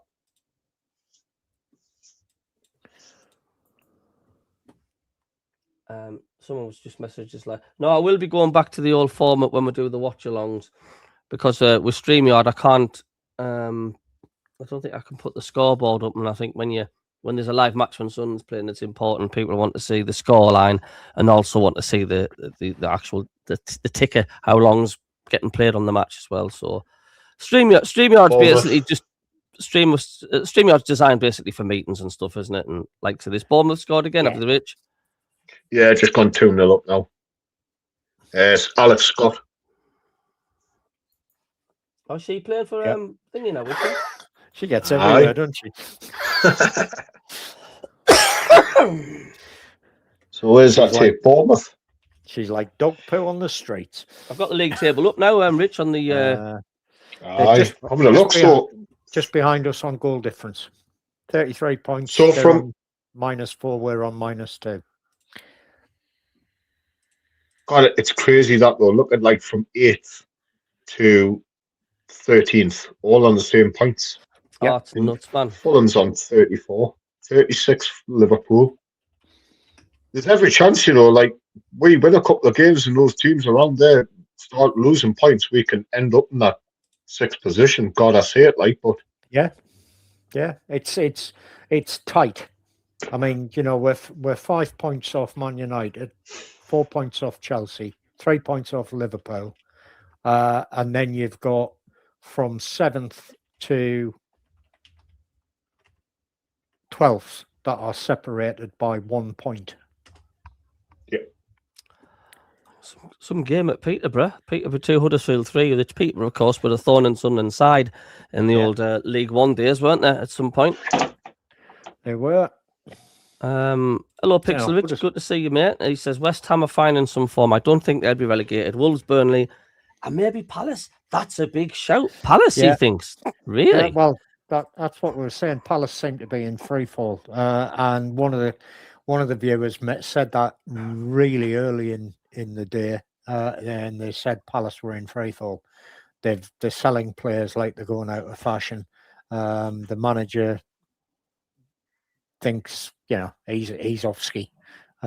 He's not interested in staying at the club. It wouldn't surprise me to see them slip further down the table. 28 scary that though, Rob. It is, but it's their onus, you know. The you know, given the issue Palace had with majority shareholding being held by somebody who had a majority shareholding in another European club. And that's mad, that, because we were only 5 points ahead of Palace. Yeah, I know. So it just goes to prove, look what they did last season, winning the FA Cup. Were they in Europe last season as well, Palace? No. They were in Europe. Was it last season or the season before? They'll be in Europe next season, won't they? Because they won the FA Cup. Yeah. They're in Europe this season because the FA Cup. They're in is it the Europa League or whatever it's called? That's the one. But look what can happen to you. You win the FA Cup and you get your place into the Europa League. Mm-hmm. And then look what happens. Yeah. Your manager leaves. The players want to leave. You know, they're getting picked and torted off.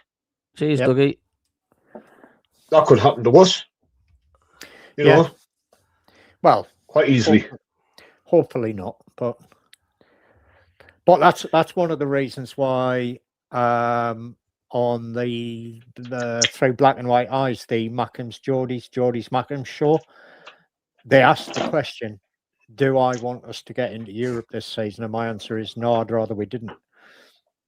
No. With you, yeah. It's too early for the simple reason that would it be a step too far too soon? Yes, I'd like to see us in Europe down the line. You know, couple of years time, maybe the year after, not next season, but the season after.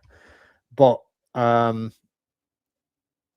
think getting into Europe this year would just be too much too soon, and we'd struggle in the league because of the European commitment. Because think about it, it means probably playing another 10 games a season. Mhm.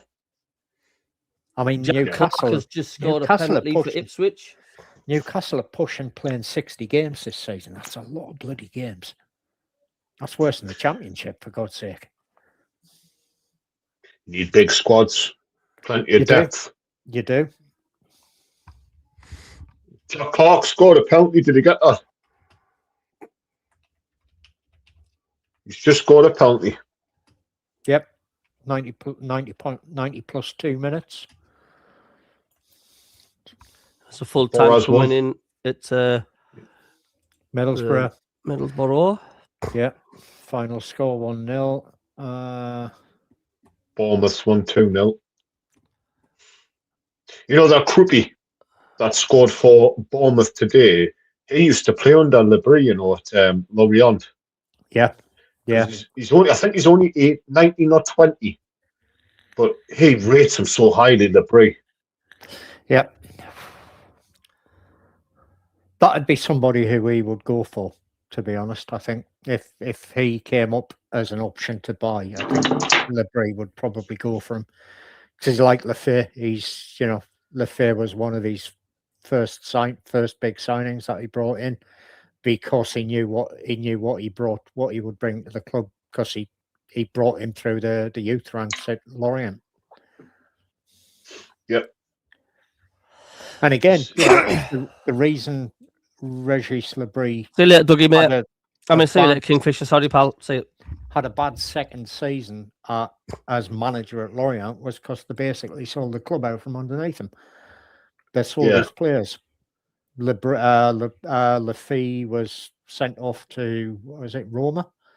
Wherever he went to. And they sold a couple of other players, like Krupke was another one, was sold on to Bournemouth. And they got relegated because it basically, they're doing what Crystal Palace are doing this year, is selling all the bloody players. Mm-hmm. You seen David Jackson's comment? Was Burnley and Spurs. Yeah, well, oof. That's if we're thinking Crystal Palace might go down, there's no reason why Spurs can't go down, because they're in the same position. On same points as Palace. Yeah. Yeah. Leeds Arsenal's just finished.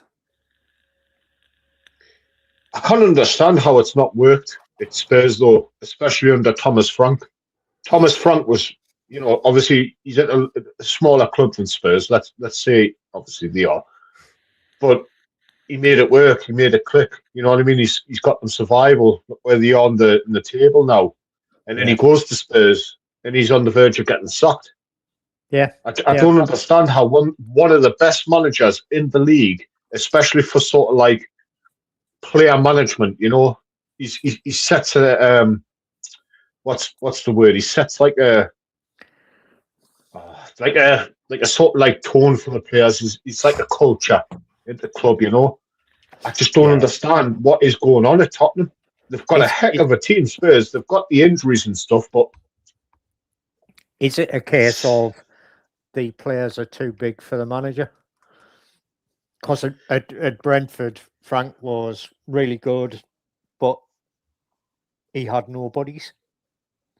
He had a team of nobodies that he turned into a team of somebodies. At Spurs, he's got a team of somebodies that didn't play for Postecoglou last season, which is why they finished just outside the relegation places last year. Yes. Breaking news here quickly. Everton have scored a 97th minute equaliser, which has put Sunderland up a place. They've gone from 12th to 11th because of Brighton have dropped a place now with currently drawn. So a very late goal from Everton there. 90 plus 7. Big Beto. That was lucky mine. Yeah. Yeah, there's nothing like scoring 7 minutes after a game should have finished, is there? But then again, let's not complain too much. We've done it a few times ourselves this season. Our goal difference is shocking. Like, it really is a thorn in our side for like league positions, isn't it? It's like, you know, if any team that moves level on points with Sunderland, they just go straight above us because our goal difference is not the best. Yeah, it's because we're not scoring many. We're not conceding many, but we're not scoring many. You know, we never score more than two in a match. I can't remember the last. Well, apart from West Ham, but has there been any other occasions where we've scored more than 2 goals this season? No. That's the problem. Yeah, Bournemouth. It is. We like Bournemouth 3-2, didn't we? 3-2. That's the league table after this afternoon's results then so far. So we've jumped a place without even playing. Good. Now you say, I know we're talking about our goal difference being rubbish, but Sunderland have the 6th or joint 5th best defensive record in the league. No. There's only Arsenal, Aston Villa. Sorry, yeah, Arsenal, Man City, Aston Villa, Chelsea have conceded less goals than us. Everton have conceded the same number of goals as us in terms of goals against. And that's it. You know, Man United have conceded 8 more goals than we have. The difference is we've scored 24, and we're probably 1, 2, 3, 4, 5, 6, 7.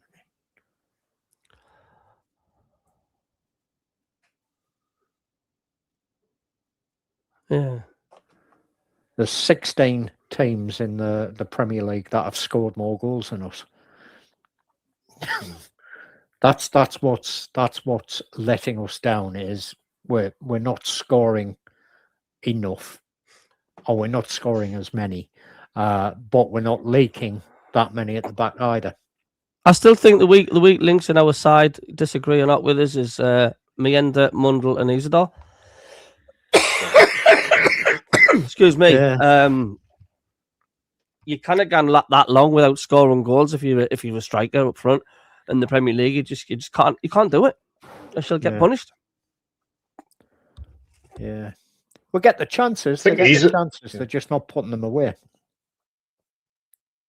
think Isidore's only scored 4 goals or something. 3 or 4 goals this season. Last goal he scored was Chelsea away, wasn't it? Yeah. He nearly scored against Liverpool, to be fair, but an experienced striker would have put that away, wouldn't he? Yeah. It's a problem, though. Everybody's after the striker who's going to put their ball in the net, but it's so difficult. It's such a difficult position, you know. It's not like the 90s where there was an abundance of strikers you can go for. Now it's just, if you're interested, there's about 10 other clubs that are interested in the same player. You know what I mean? It's so hard to find, but we've got Broggy, you know, and he's finding form. A link-up player with him, somebody up front can you know, just give him a bit of a hand, a bit like with Quinn Phillips, Eric Yates, Gabby Dean. Do you know what I mean? Little and large sort of thing. That's what we could do with, or a good winger that can put in quality crosses like, you know, we did against West Ham. David Jackson's quality predictions, I look at that. 5-1 Liverpool against the visitors. David. We can always hope. Well, I'm going to end the stream there live now. I'm going to get some dinner on the go. I'm still not starving. I'm still not 100% feeling well. Like it's there's this thing hanging about, man. That flu lingers for a long time. This one, you know, it keeps coming back and going, and then I've still got a cough from it. I can't stop coughing, waking up during the night, coughing all the time. I know it's a pain of the arse, but I do like. Thanks for joining us. I hope you like the new layout. Like I say, this is just for the chat and, you know, doing our podcasts and stuff. I'll be back to the normal layout when the live watch alongs come along. But like I say, StreamYard's really designed just for like these meetings, seminars, these podcasts and stuff. But I do think it's a lot better. I just want me 400 quid back, hurry up. Yeah, it looks good. But lads, have a nice Saturday. Enjoy your Sunday, and I'll see you on Monday for the match. Yeah, everybody out there, have a good weekend. Thanks we a lot, shall Rich. be here, Andrew, Thanks Richie. a lot, and thanks everybody Take in care the chat. yourselves. Thank you very much. We'll catch you later. Cheers, everybody.